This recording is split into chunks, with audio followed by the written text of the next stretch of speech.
So I came from the UK almost a year ago for my husband's expatriation with two children, a 5-year-old and, well, 4-year-old then, and a 2-year-old. So some different challenges to my friends here. Yeah, it's been interesting. Yes. So, what was the biggest challenge of moving abroad with two young children? I think for me, it's what you don't know has been the problem.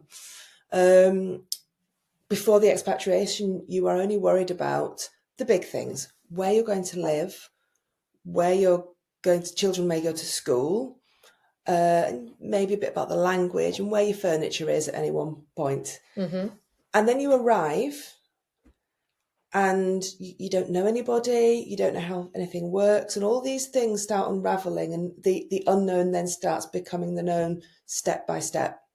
An example for me would be many things we assumed. I can say we assumed. We didn't know it.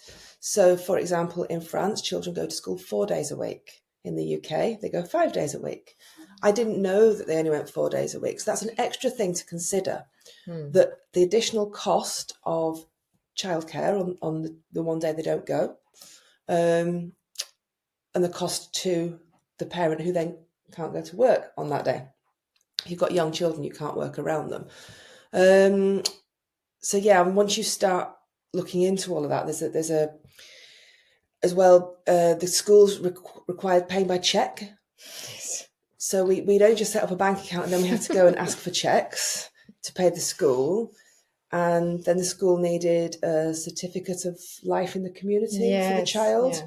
So then I had to go and find a paediatrician to get that. But then at the paediatrician, I then found out that there's a different vaccination schedule for young children here. So one thing led to another, and we've got there eventually. It was a lot of assumptions on our part, and a lot of assumptions on the part of the company, maybe, that they didn't feel they had to tell us.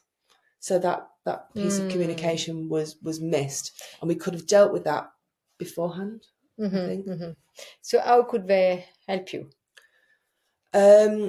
I think a lot of things my friends here have already said, things like putting together a community, giving you the information you need.